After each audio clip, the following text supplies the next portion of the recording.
Hi investors, welcome to SOIC. So in today's session, we will be analyzing Galaxy surfactants. So we have divided this video into 6 parts. So in the first part of the video, we will be talking about the business history of Galaxy surfactants. In the second part of the video, we'll be talking about what are surfactants and the applications of surfactants. In the third part of the video, we'll be talking about what are the two different key product segments of Galaxy surfactants.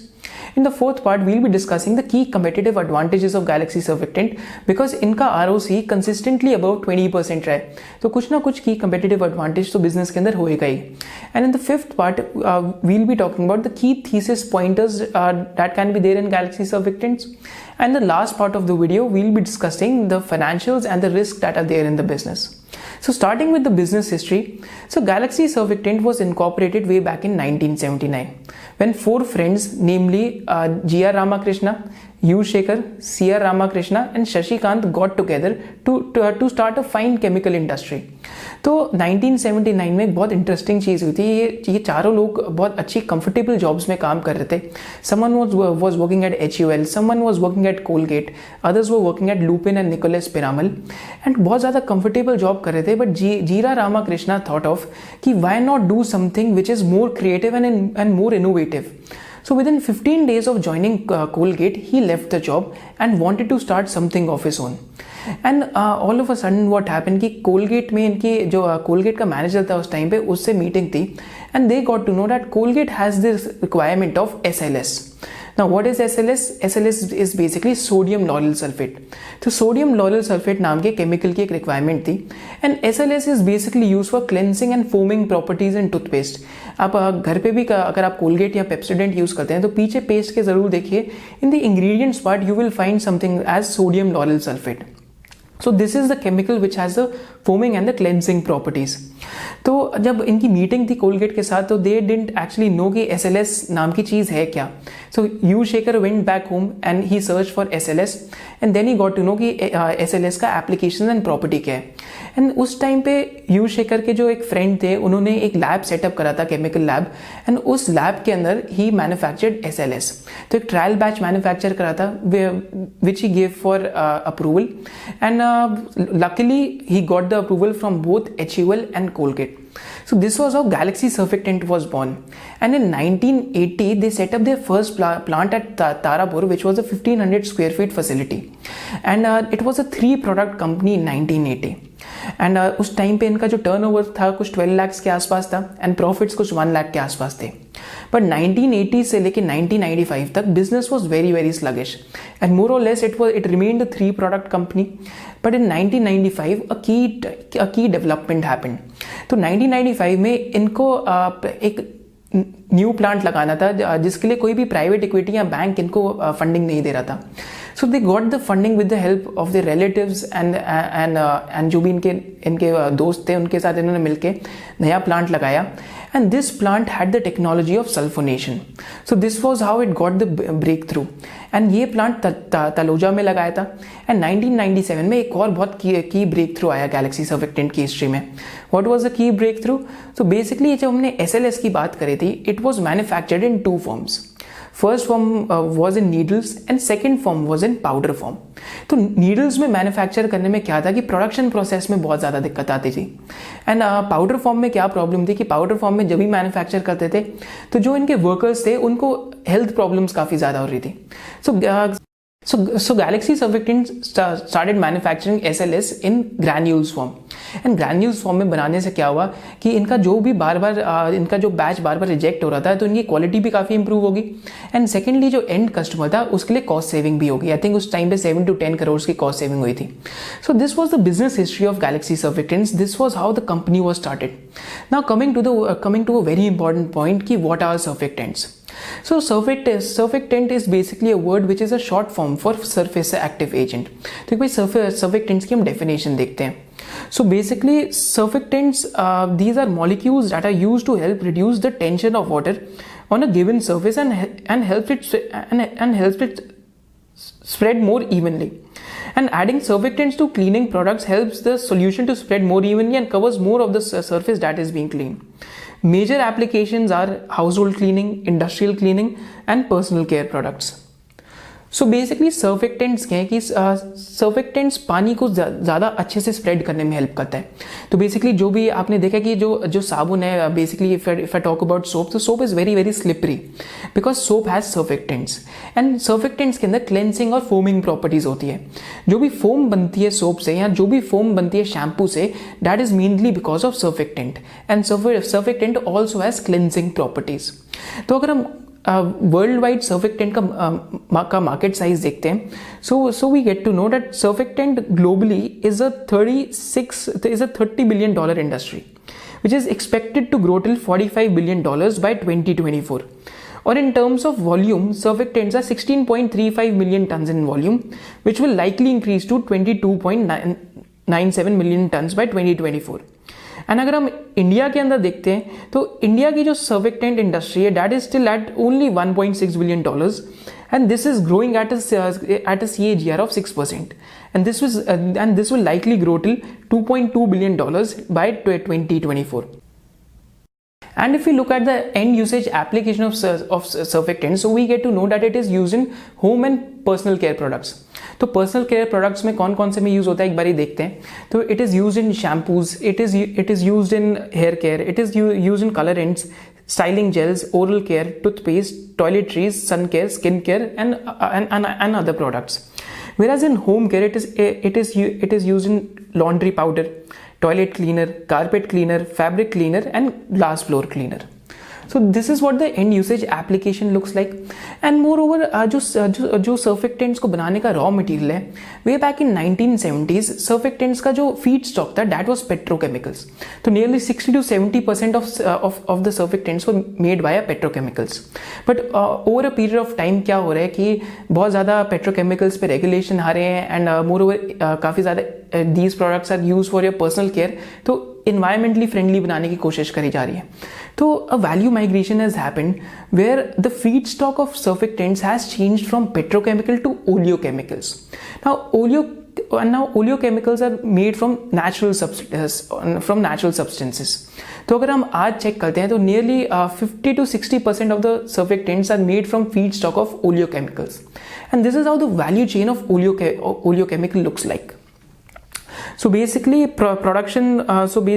palm oil, rapeseed oil, soybean oil, and other natural oils are used, and this is what leads to, in the end, natural alcohol, fatty esters, and fatty amines are created, and these are the key raw materials which are also used in producing surfactants.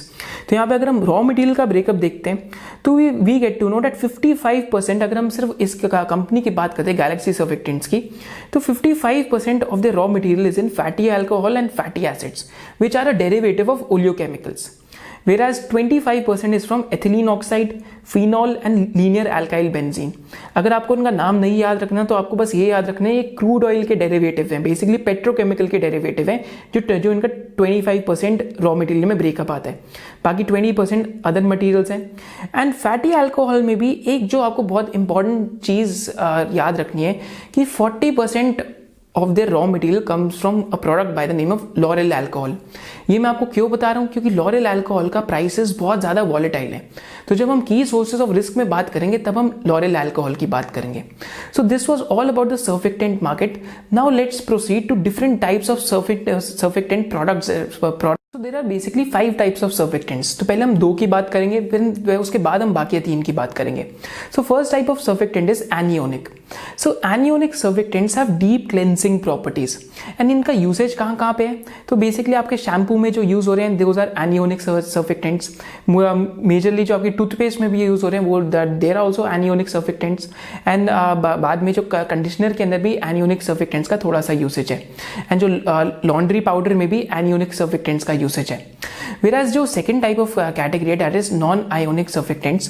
So non-ionic surfactants basically these are used in cosmetics and personal care products like shampoos, bath and shower products, and these are used in emulsifiers, solubilizers in cosmetic applications.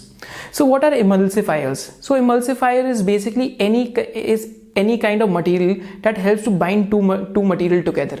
तो हमने देखा होगा कि cake के अंदर egg yolk बहुत ज़्यादा use होता है या फिर एग काफ़ी यूज़ होता है। तो basically egg acts as an emulsifier for the cake, क्योंकि एग जो पूरा बैटर है उसको टुगेदर होल्ड करता है। So this is what the purpose of an emulsifier is. So similarly अगर हम यहाँ पे बात करेंगे सर्विक्टेंट्स में, तो नॉन आयोनिक सर्विक्टेंट्स के अंदर जो इमल्सिफायर्स हैं वो डिफरेंट केमिकल्स को मिक्स करने में हेल्प करते हैं together. This is what एनियोनिक and non ionic means. अगर यहाँ पे हम इनका इंडस्ट्री ग्रोथ देखते हैं इंडिया के अंदर, तो व्हाट इज हैपनिंग इसकी जो आपका एनियोनिक सर्विक्टेंट्स है that is growing at a CAGR of 5.6%। तो 2018 में इनका कुछ लाइक $440 मिलियन का मार्केट साइज है, and this will likely grow to $610 million in by 2024। Similarly, जो नॉन आयोनिक सर्विक्टेंट्स है that is growing at a CAGR of 6%, and today market size is at $350 million, which will increase to $490 million. अगर मैं इसको world wide देखता हूँ तो globally what is happening इसकी एनियोनिक सर्विक्टेंट्स का ग्रोथ इज 2.8% एंड नॉन आयोनिक्स का सर्विक्टेंट ग्रोथ रेट इज 4.7%। वैसे ग्लोबली इनका जो मार्केट साइज है that will increase to $3.14 billion in terms of non ionic, and anionic का कुछ $590 मिलियन के आसपास ग्रो कर जाएगा। So what is important to realize is that anionic and non-ionic surfactants are part of performance surfactants, and performance surfactant is the first part of business in Galaxy surfactants. तो एक part of the business इनका product में is performance surfactants। तो एक बार हम performance surfactant की थोड़ी बात करते हैं, उसके बाद हम जो इनका value added surfactant वाला है उसकी बात करेंगे। So performance surfactants are basically bulky, and they have close to 45 products over here, and performance surfactants contribute to nearly 60% of the sales. And what is important to realize is कि performance surfactants act as major raw material for the end usage, माने इनका raw material के अंदर काफ़ी ज़्यादा usage है। And एक चीज़ आपको जो और याद रखनी पड़ेगी कि जो परफॉर्मेंस सर्विक्टेंट्स है जितनी भी मास मार्केट है, अगर इनका रेवेन्यू का ब्रेकअप देखते हैं, so this is how the revenue breakup looks. One is for AMET region, one is for Indian region, and one is for US and Europe. तो जो इंडियन और AMET रीजन है यहाँ पे इनका जो परफॉर्मेंस सर्विक्टेंट है उसका सेल काफ़ी ज़्यादा है, क्योंकि majorly it is use for household cleaning, toothpaste and shampoos, and these are use for mass products. यहाँ पे प्रेस्टीज प्रोडक्ट्स के लिए यूज़ नहीं होते। जब हम वैल्यू एडेड सेगमेंट की बात करेंगे they are use for prestige products, sunscreen जैसे, या फिर कोई भी आपका कंडीशनर आ गया महंगे से महंगा, तो उसके अंदर वैल्यू एडेड सर्विक्टेंट डलता है। And performance surfactant is use in mass products, जैसे आपका लॉन्ड्री पाउडर हो गया, टूथपेस्ट होगी, तो they include performance surfactants. So these products are high in volume but low in value. Very important to remember this, that these products are high in volume but low in value, and competition over here is very. And now coming to the other part of their product portfolio, that is the value added surfactants which are also known as specialty surfactants. तो यहाँ पे अगर हम देखेंगे तो यहाँ पे भी 3 या 4 टाइप्स के सर्फेक्टेंट्स हैं। तो एक तो आपके एम्फोटेरिक सर्फेक्टेंट्स हैं, एक आपके स्पेशलिटी इंग्रेडिएंट्स हैं, एक आपके surfactants which are use in UV ray blocking, that is sunscreen के अंदर यूज होते हैं। So these are different kinds of value added surfactants. तो वैल्यू एडेड सर्फेक्टेंट्स के अंदर क्या चल रहा है, which is important to realize is that these are more premium products in nature, and premium products होने के अलावा these are very low in volume but very high in value. तो यहाँ पे जो इनका मार्जिन है that is a lot higher than the performance surfactants, and यहाँ पे they have close to more than 145 to 150 products, and यहाँ पे काफ़ी ज़्यादा R&D भी इन्वॉल्व है। तो मैं आपको 2 एग्जांपल्स देता हूँ जो गैलेक्सी सर्फेक्टेंट्स ने एक पूरे वेव राइड करी है, जो वैल्यू माइग्रेशन की एक बहुत इंपॉर्टेंट वेव यहाँ पे लगी है। तो व्हाट यूज टू हैपन कि जितने भी cosmetic and personal care products है they use to carry a raw material by the name of paraben. तो what is paraben? Paraben basically is use as a preservative, माने वो product को fungus से बचाता है एंड उस प्रोडक्ट को बैक्टीरिया से बचाता है। तो all over the world, this happened only 10 years ago, कि 10 years पहले all over the world entire cosmetic products and जितने भी ब्यूटी प्रोडक्ट्स है they use to carry parabens. Now there are parabens like ethyl parabens, butyl parabens, and इसके अंदर problem क्या थी कि parabens were linked to breast cancer, they were also linked to lower testosterone in humans, and they were also linked to many hormonal changes अगर बहुत ज़्यादा access में usage हो। तो Galaxy surfactant surfactants through R&D has introduce paraben free products. तो अगर आप किसी भी will find a product by the name of phenoxy ethanol. तो फिनॉक्सी एथेनॉल क्या है, इसमें Galaxy surfactant is the market leader with nearly 20% world wide market share. तो phenoxy ethanol has replaced parabens as preservatives and Galaxy surfactant has done a lot of R&D and last 10 years में their sales from 10 crores has grown to nearly more than 250 crores of preservative free portfolio. Second change which has happened over here in the value added surfactant, another trend which has played out is sulfate free shampoos or sulfate free hair treatment, right? So what sulfate is basically, if we talk about it, so sulfates are chemicals which are used as cleansing agents. They are used in detergents, shampoos and household cleaners, and compared to other ingredients, sulfate is said to have the deepest cleansing properties. But now the question arises कि sulfate harmful क्यों है? Because shampoos which contain sulfate are said to cause damage to certain type of hair, and it may even cause skin irritation in some people. So again, sulfate free trend has also played out in the value added surfactant portfolio, and let's see how Galaxy is riding this trend. So let's just see, तो हमने paraben free की बात कर ली थी, that their sales have grown from 20 crores to 250 crores. But again, another two very important products are, one of them is mild surfactants. तो mild surfactants क्या हैं बेसिकली? तो जो भी हमने सर्फेक्टेंट्स की बात करी थी, these are very hard in nature और वेरी हार्श इन नेचर, तो इनकी डीप क्लेंसिंग प्रॉपर्टीज है। तो माइल्ड सर्फेक्टेंट्स क्या है, जैसे किन्हीं लोगों की स्किन बहुत सेंसिटिव होती है तो उनके लिए माइल्ड सर्फेक्टेंट्स हैं। Like if you talk about a baby, तो जो बच्चे होते हैं उनकी स्किन काफ़ी सेंसिटिव होती है, so over there mild surfactants are use. So this is how the product portfolio of Galaxy Surfactant looks like. And अगर एक बार ही हमें यहाँ पे इनका पूरा वैल्यू चेन भी देखते हैं प्रोडक्ट पोर्टफोलियो का, so we get to know that जो आपका परफॉर्मेंस सर्फेक्टेंट है, it consist of anionic and non ionic surfactants, जिसकी हमने बात कर ली थी। इसमें again there are two more products. जो इनका वैल्यू एडेड सर्फेक्टेंट पोर्टफोलियो है, जो सेकंड वाला है, यहाँ पे एम्फोटेरिक सर्फेक्टेंट्स है, कैटियोनिक सर्फेक्टेंट्स है, यूवी फिल्टर्स हैं। अगेन जो यूवी फिल्टर्स है that is used in sunscreen. Fourth one is preservatives, जिसकी हमने बात करी थी। एंड जो आपके इंग्रेडिएंट्स हैं like syndet bars and all, तो these are basically soap bars which are very very specialized in nature. And then there are your fatty alkamides and fatty acid esters, and there are other care products as well. So this is how the product portfolio of Galaxy Surfactant looks like. And over a period of time, the management has guided, क्योंकि धीरे धीरे पूरे world में premiumisation का trend आ रहा है, तो अभी जो इनका वैल्यू एडेड सर्फेक्टेंट है उसका यूसेज ज़्यादा से ज़्यादा यूरोप एंड यूएस के अंदर है, क्योंकि इंडिया में लोग अभी भी इतने महंगे प्रोडक्ट्स के लिए पे नहीं करना चाहते। इंडिया में अभी भी जो मास सेगमेंट है उसका बहुत ज़्यादा यूसेज है।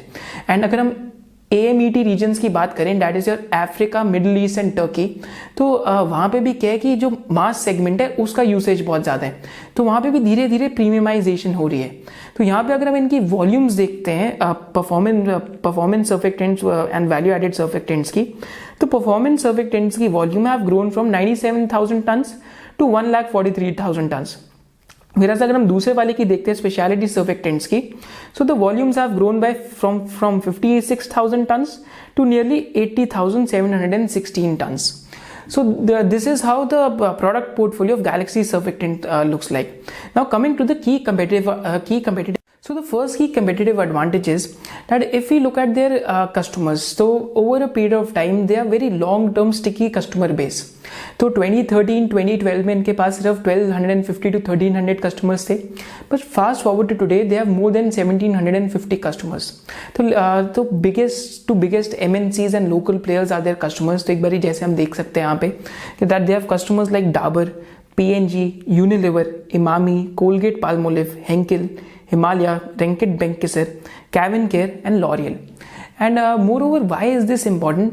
क्योंकि यहाँ पे अगर वैल्यू एडेड सर्फेक्टेंट्स की बात करें, जो उनका स्पेशलिटी सर्फेक्टेंट्स का पोर्टफोलियो है, तो वहाँ पे कभी कभी क्या होता है कि आपको प्रोडक्ट्स कस्टमाइज करने पड़ते हैं अपने कस्टमर के लिए.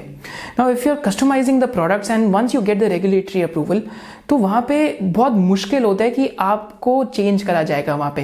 तो यहाँ पे since these products are oligopolistic in nature, यहाँ पे कॉम्पिटिशन बहुत कम है, तो क्या होता है कि एक long term sticky customer relation बन जाता है आपका. तो परफॉर्मेंस सर्फेक्टेंट्स में भी कुछ ऐसा ही है. तो this is one of the reasons Y अगर हम यहाँ पे इनका EBITDA पर टन देखते हैं तो EBITDA पर ton has been consistently increasing from 12,300 to 400 rupees to almost 16,300 to 400 rupees. So this has been on an increasing trend. Even though volumes growth यहाँ पे 6-7-8% से ज़्यादा नहीं आ रही, but Galaxy Surfactant has been gaining market share all over the world. तो India में इनका कुछ ऑलरेडी 60% मार्केट शेयर तो हो ही चुका है, but all over the world अगर हम सर्फेक्टेंट्स मार्केट को देखें तो it is growing eight 4 to 4.4%. But Galaxy surfactant is growing eight 7% odd. Because it is gaining market share. So this was the first key competitive advantage. Second key competitive advantage is their product portfolio. तो इनके पास nearly 210 products हैं. So again, it has a very wide basket of product portfolio, and some of the products cannot be sustained unless or until they are supplied in a basket. तो यहाँ पे SKUs maintain करने पड़ते हैं, and more अगर आपके पास इतना ज़्यादा कस्टमर्स नहीं है और इतना वॉल्यूम नहीं है तो कुछ परफॉर्मेंस सर्फेक्टेंट ऐसे भी हैं जहाँ पे company can go in losses. तो अगर हम आरती सर्फेक्टेंट्स को देखेंगे तो they have an operating margin of barely 6 to 7% because they do not have such a wide product portfolio as compare to Galaxy Surfactant. And the third key competitive advantage which Galaxy Surfactant has is innovation and patents. So company has been very innovative in terms of its R&D, and ever since 2002 it has been granted more than 65 patents. तो इनके जितने भी patents हैं हमने description में below mention भी करे हैं. गवर्नमेंट ऑफ इंडिया से इनको क्या पेटेंट मिला है, इनको यूरोप में क्या पेटेंट मिला है, इनको यूएसए में क्या पेटेंट मिला है. And more over just to give you a little small example of their patent capabilities. So if we just look at this in one of their key technological innovation and process innovation, what the company has done it has exploited two synergies between two classes of surfactants, namely amino acid surfactants and acyl acethionates. So process has enabled the company to achieve multiple goals, and this has led them to develop a product by the name of Galsoft GLI-21. अब Galsoft GLI-21 क्या है? Basically this is a mild surfactant. तो again जो value added surfactant का portfolio है वहाँ पे भी इनोवेशन हो रहा है. तो इस वजह से इस वाले सेगमेंट में इनका margins would be a lot higher. तो कंपनी डिस्क्लोज नहीं करती, but we think it would be more than 3 to 4x margins of that of performance surfactant अगर if you just do a rough calculation, क्योंकि यहाँ पे oligopolistic market भी है. एक और प्रोडक्ट में इन्होंने इनोवेशन करी थी जहाँ पे इन्होंने ग्रीन कैटलिस्ट यूज करके पूरा ग्रीन प्रोसेस ही बना दिया था. माने कि वहाँ पे कोई एफ्लुएंट भी नहीं रिलीज हो रहा था एंड कोई वेस्ट भी नहीं रह रहा था. अगेन रॉ मटेरियल की सेविंग हुई, and this makes them one of the lowest cost producers in some of the products just by looking at the patents. Right? This was the third key competitive advantage of Galaxy Surfactants. Now coming to the key thesis pointers that can be there in the company. So the first key thesis pointer that can be there is the change in product portfolio. So what can happen over the years that the product portfolio of the company can shift from performance surfactants to specialty surfactants. तो अगर 2015 में देखते तो performance surfactant were at 63%, whereas fast forward to 2020 performance surfactant are at 61%, whereas जो speciality surfactant है they are at 39%. So this is the first key thesis pointer कि as the value added surfactants keep growing as a percentage of the portfolio, your margins will keep expanding slowly, right? Second key thesis pointer is that secular industry growth. क्योंकि यहाँ पे इनके and user FMCG companies हैं तो वहाँ पे growth is very very secular in nature. Growth ऐसा नहीं है कि सिक्लिकल कंपनी जैसा हो कि इतना सा ग्रो करा फिर all of a sudden your growth collapses. यहाँ पे growth is very very secular in nature. So this is the second की थीसिस पॉइंट कि 6-7% से वॉल्यूम ग्रोथ तो आते ही रहेगी, एंड अगर 4-5% से प्राइसिंग या फिर मार्जिन इंप्रूवमेंट होती रहे तो 12 to 13% के आसपास ग्रोथ आ सकती है. What is the third key thesis point in this company? The third key thesis point is basically market share gain. So as we talked about it earlier, the surfactant market is growing at 4.4%, whereas this company is growing at 7 to 8%. And moreover, in last 3 years, ever since IPO, they've done a capex of 300 crores odd. I think more than 300 crores, कुछ 400 to 450 crores का capex हो चुका है. Moreover उस capex में अगर हम asset turns 2 to 2.5 times लगाएं तो सेल्स यहाँ से शायद से 1000 करोड़ से ज़्यादा बढ़ सकती है. एंड पहले भी इनका कैपेसिटी यूटिलाइजेशन कुछ मिड 70s में था, तो just based on the capacities which they have, sales growth can be more than 1000 crores, maybe 1500 crores के आसपास इनके पास अभी कैपेसिटी है सेल्स ग्रो करने के लिए। मोर ओवर इनका जो इजिप्ट में प्लांट है सुएज में, तो सुएज में भी बेसिकली जो ये एमेट रीजन को केटर कर रहे हैं, that is your Africa, Middle East and Turkish region, वहाँ पे भी they have been gaining market share, क्योंकि इजिप्ट में कभी कभी इनकी वॉल्यूम ग्रोथ तो 20-22% भी आई है। एंड वहाँ पे इनके पास एक्स्ट्रा लैंड भी है for further capex, for further capex. And India में भी जो इनका एक और प्लांट झगाड़िया में है, झगाड़िया में भी इन्होंने अभी रिसेंटली 86 करोड़ रुपीस की एक्स्ट्रा लैंड ली है for further capex. But what is important to realize over here is की जो परफॉर्मेंस सर्विक्टेंट्स है उसका जब ये कैपेक्स करते हैं तो that is done 3 to 4 years in advance, माने 4 साल लग जाते हैं उस फैसिलिटी को फुल्ली यूटिलाइज करते हुए। Whereas अगर हम जो उनके सेकंड सेगमेंट की बात करें, that is the value added और द वैल्यू एडेड सेगमेंट, वहाँ पे whenever they do a capex, it takes somewhere between 7 to 8 years to fulfill the entire capacity. So again, the difference between performance surfactant and specialty surfactant, तो gestation time तो definitely इस business के अंदर है। So these were your key thesis pointers. Now coming to the financials of the company. So if we look at the debt by equity of the company, so debt by equity has been consistently falling. तो 1.1 debt by equity से debt by equity आज 0.4 times हो चुका है, whereas ROE has increased from 19% to 25%. And what is important to realize over here is कि in last 10 years, in 7 of the years, the company has had an ROCE of more than 22%. माने 10 साल में से पिछले 7 साल में इनका ROCE 22% से ज़्यादा था, which is at a very very high level. So this is why we think that the company has some kind of key competitive advantage, क्योंकि 22% ROCE होना इतने लंबे समय में isn't very easy, right? Moreover, अगर हम CFO देखें, इनका cash flow from operations from 2015 it had 41 crores in CFO and that has grown to 316 crores. And so again cash flow from operations have been growing. And if we just look at the volume growth of the company, so volumes from 1,53,000 tons have increased to 2,24,000 tons. So again volume growth has been really slow because जो end user industry ही है आपकी, that is very slow growing in nature, right? क्योंकि penetration कुछ products में काफ़ी ज़्यादा है, shampoos का पेनिट्रेशन आज बहुत ज़्यादा है, जो आपके लॉन्ड्री पाउडर या जितने भी आपके सर्फ एक्सेल एंड ऑल है, तो यहाँ पे भी काफ़ी ज़्यादा आपका पेनिट्रेशन हो चुका है ऑलरेडी। तो again they are winning market share, growing by winning market share. And lastly if you just look at 2 or 3 more of the financials, we get to know कि operating profit margins again have been sustained in the last 5 years since 2014, 14%, 12%, 16%, 15%, and even in 2020 it was at 16%, right? So this is how the operating profit margin looks like. And if we just look at the capex numbers, जो हमें cash flow from investing activities में से पता लगते हैं, तो last 3 years में they have incurred a capex of nearly 350 crores. Right, and this also includes the purchase of land at Jhagadia for further expansion. So these were the financials of the company. Now coming to the key risks that are there in the business. So the first key risk that is there in the business is competitive intensity. तो यहाँ पे अगर हम इनके competitors देखते हैं तो they are competing with the likes of BASF, Aarti Surfactants, Huntsman, Solvay, Dow Chemicals, and there are many unorganized players like Pandion Performance Chemicals. There is also one multinational giant by the name of Croda. Croda is a very interesting business which we have read. So यहाँ पे भी ROCs are very high. They're also competing with Clariant and another unorganized player by the name of RSPL. So again what is important to remember is कि surfactant industry में as such entry barriers performance surfactants में उतने ज़्यादा high नहीं है। तो आरती surfactants में हमने जैसे देखा कि ऑपरेटिंग मार्जिन्स काफ़ी कम है, एंड रिसेंटली आरती इंडस्ट्रीज ने आरती सर्फेक्टेंट्स को डीमर्ज कर दिया। Why is it have been demerge? One of the reasons is क्योंकि वो उनके रिटर्न रेशियोज को खराब कर रहा था।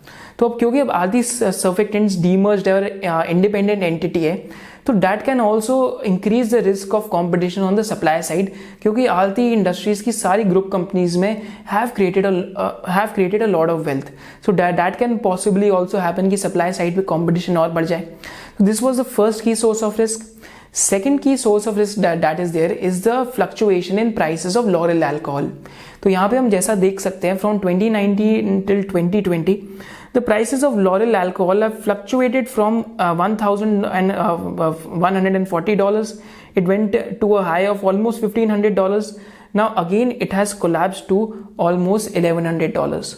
So L'Oreal alcohol is a very volatile commodity, we would say, and given it constitutes 40 to 45% of portfolio for Galaxy Surfactants, तो यहाँ पे जो margins हैं उनको भी risk काफ़ी ज़्यादा हो सकता है.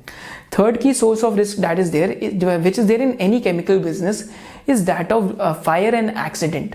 तो गैलेक्सी सर्फेक्टेंट का तारापुर में रिसेंटली एक प्लांट में ब्लास्ट हुआ था, in which 3 people also died, but that hampered the operations too. तो बार बार केमिकल बिजनेसेस में ये रिस्क तो रहेगा ही रहेगा कि यहाँ तो फायर या फिर एक्सीडेंट का रिस्क 100% हो सकता है.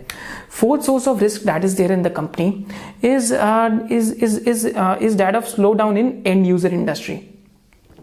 So what can happen is कि जो end user industry है, अगर एक टाइम पे penetration इतना ज़्यादा ही हो जाए तो इनका performance surfactant का जो division है that is still 60% of the sales that can slow down drastically. So that is also a possibility that can actually play out. Now coming to the valuations of the company trades at a multiple of 25 to 26 times. Now what we have seen over the years, now we are just doing pattern recognition in terms of valuations, कि whenever the industry is well penetrated and a player is still growing by gaining market share, तो it makes a lot of sense to look at such companies जब इनका multiple बहुत cheap हो जाए, माने mid teens या फिर 10 to 12 times के आसपास या 14 to 15 टाइम्स के आसपास आ जाए. तो I would categorize Galaxy Surfactants as a similar business to CCL products. Now CCL products last 4-5 years में has been a value trap because it was re-rated to 35-40 times, but earnings growth have like done a bit of catch up. But again coffee is a very well penetrated industry. तो Galaxy surfactants में भी हमें यही लगता है कि अगर volume growth यहाँ पे 6-7% ही रही या 5-6% ही रही, एंड मोर ओवर यहाँ पे एक और डिसकन्फर्मिंग एविडेंस क्या है कि management has been telling to grow जो वैल्यू एडेड सर्फेक्टेंट्स है over a period of time. But what has been happening is कि growth in the value added surfactants as compare to performance surfactant has actually been lower. तो ये भी एक risk हो सकता है, क्योंकि अगर आप कॉन कॉल्स पढ़ेंगे तो आपको पता लगेगा कि मैनेजमेंट कीप्स ऑन सेइंग कि these both products are mutually dependent. माने पहले परफॉर्मेंस बिकेगा, उसके बाद जाके स्पेशलिटी सर्फेक्टेंट्स जाके आपके बिकेंगे. तो धीरे धीरे इंडिया में प्रीमियमाइजेशन हो रहा है, जैसे हमने HUL की कॉन कॉल्स में भी देखा है, HUL की इन्वेस्टर प्रेजेंटेशंस में भी देखा है. But the trend has been really slow. So again, this is a source of risk that is there. So this is why we think that such a multiple for the no doubt the business is a good business, but such a multiple for a very slow grower does not make a lot of sense to us, because in terms of opportunity cost we have a lot of other companies, because while doing valuations people do forget the point of opportunity cost. Investors, this was the business analysis of Galaxy Surfactants. In the description below we have also given out the link of our presentation. और presentation के अंदर हमने इनकी जो story है वो भी mention करी है, and moreover presentation के अंदर we have also mentioned a couple of their patented processes जो हमने यहाँ जो वीडियो के अंदर नहीं है. And there is also a very important announcement that next month we'll be doing a webinar on banking and NBFC stocks. So basically we'll be discussing कि sector का जो evolution है वो कैसे हुआ है, and we'll be also talking कि what are the criterias which we use to analyze banking and NBFC stocks. Thank you for joining us. Hope to see you in the next session.